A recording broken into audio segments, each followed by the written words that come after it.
নমস্কার বন্ধুরা, আজ আপনাদের এমন একটা রেসিপি করে দেখাবো যে রেসিপি আপনারা হয়তো আগে কখনোই দেখেননি বা খাননি। তো এই রেসিপিটা কেমনভাবে বানাতে হয় চলুন দেখে নেওয়া যাক। এই রেসিপিটা খেতে কিন্তু অসাধারণ লাগে।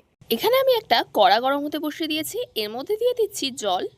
আমি দুটো বড় সাইজের পেঁয়াজকে খোলা ছাড়িয়ে মাঝখান দিয়ে কেটে নিয়েছি, সেটা দিয়ে দিলাম। আর দিয়ে দিচ্ছি 7-8 কোয়া রসুন। দুটো বড় সাইজের টমেটো মাঝখান থেকে কেটে নিয়েছি, সেটা দিয়ে দিলাম। এখানে দিয়ে দিচ্ছি 4টে কাঁচা লঙ্কা।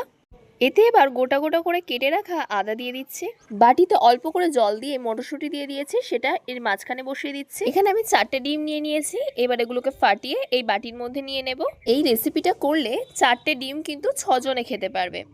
তাই যখন বাড়িতে ডিমের পরিমাণ কম থাকবে এবং লোক সংখ্যা বেশি থাকবে, তখন এই রেসিপিটা একবার ট্রাই করে দেখতে পারেন, দারুণ কাজে দেবে। আর সকলে এই রেসিপিটা খুব পছন্দ করবে। এখানে আমি একটা টিফিন বক্স নিয়ে নিয়েছি, এতে এবার দিয়ে দিচ্ছি সামান্য সাদা তেল। আপনারা যে কোনো পাত্রই ব্যবহার করতে পারেন। এবার এই সাদা তেলটা টিফিন বক্সের চারিদিকে মাখিয়ে নিতে হবে। এবার এই ডিমের মধ্যে দিয়ে দিচ্ছি অল্প করে লবণ, দিয়ে দিচ্ছি অল্প করে গোলমরিচ গুঁড়ো, অল্প করে হলুদ গুঁড়ো। এবার ডিমের সাথে এগুলোকে একসাথে ফাটিয়ে নেব।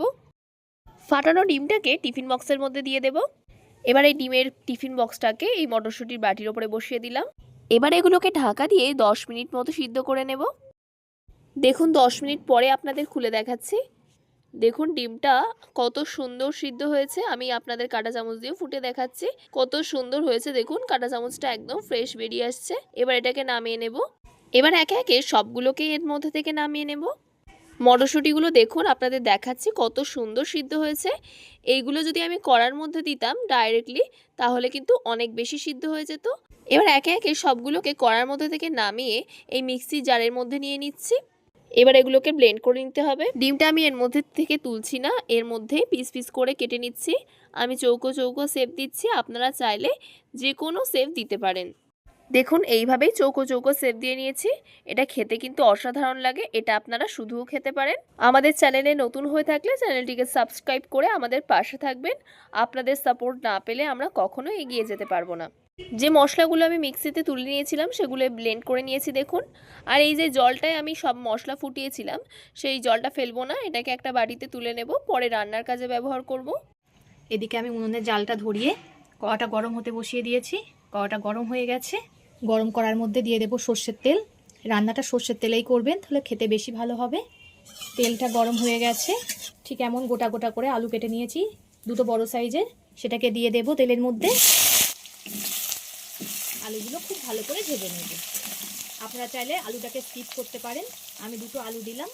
আলুটা খুব ভালো করে ভেজে নিয়েছি, এবার তুলে নেব। ওই তেলের মধ্যে দিয়ে দিলাম এক টুকরো দারচিনি, অল্প করে জিরে ফোড়ন। ফোড়ন থেকে সুন্দর একটা মিষ্টি গন্ধ বেরালে যে মশলাটা ব্লেন্ড করে রেখেছিলাম সেটাকে দিয়ে দেব। মশলাটা সুন্দর করে কষিয়ে নেব। খুব ভালো করেই কষাতে হবে মশলাটা। মশলাটা যত ভালো করে কষাবেন তরকারি ততই টেস্ট হবে। বাড়িতে কোনো গেস্ট আসলে ঠিক এইভাবে রান্না করে খাওয়াবেন। সবাই জিজ্ঞেস করবে কেমন করে বানালে, এত সুন্দর হয় এটা খেতে। রুটি ভাত সব কিছু দিয়েই ভালো লাগে এটা খেতে। মশলাটা খুব ভালো করেই কষিয়ে নিয়েছি একটু সময় নিয়ে। এবার এতে দিয়ে দিতে হবে স্বাদ মতো লবণ, পরিমাণ মতো হলুদ গুঁড়ো, 1 চামচ ধনিয়া গুঁড়ো, আর যে মটরশুঁটিটা সিদ্ধ করে রেখেছিলাম সেটা দিয়ে দিলাম। আবারও খুব ভালো করে কষিয়ে নিতে হবে মশলাটা। আমি মশলার সঙ্গে 4টে কাঁচা লঙ্কা পেস্ট করে নিয়েছিলাম, তাই এখন আর ঝাল দেব না। আপনাদের যদি মনে হয় একটু ঝালের দরকার, আপনারা এই সময় একটু লঙ্কার গুঁড়ো কিংবা লঙ্কা ব্যবহার করে নিতে পারেন। মশলাটা কষাতে কষাতে দেখুন কতটা শুকিয়ে গেছে। এবার এর মধ্যে ভেজে রাখা আলুগুলো দিয়ে দেব। আলুগুলোর সঙ্গে মশলাটা একটু ভালো করে কষিয়ে নিতে হবে। আলুর সঙ্গে মশলাটা খুব ভালো করে কষানো হয়ে গেছে। এবার এতে যে মশলার জলটা ছিল সেই জলটা দিয়ে দেব। এখানে আমি আমার পরিমাণ মতো জল দিয়ে দিয়েছি। আপনারা যেমন ঝোল পছন্দ করবেন তেমন জল দিয়ে দেবেন। জলটা গরম হয়েছে, এবার ভাপিয়ে রাখা ডিমগুলো দিয়ে দেব। ডিমগুলো দেখুন কত সুন্দর হয়েছে। সব ডিমগুলোই দিয়ে দেব। সব ডিমগুলো দিয়ে দিয়েছি, এবার ঝোলটাকে ফুটতে দেব। ঝোলটা ফুটে দেখুন কতটা কমে গেছে। আমি একটু ঝোল ঝোল নামাচ্ছি, আপনারা চাইলে একটু কষা কষাও করতে পারেন।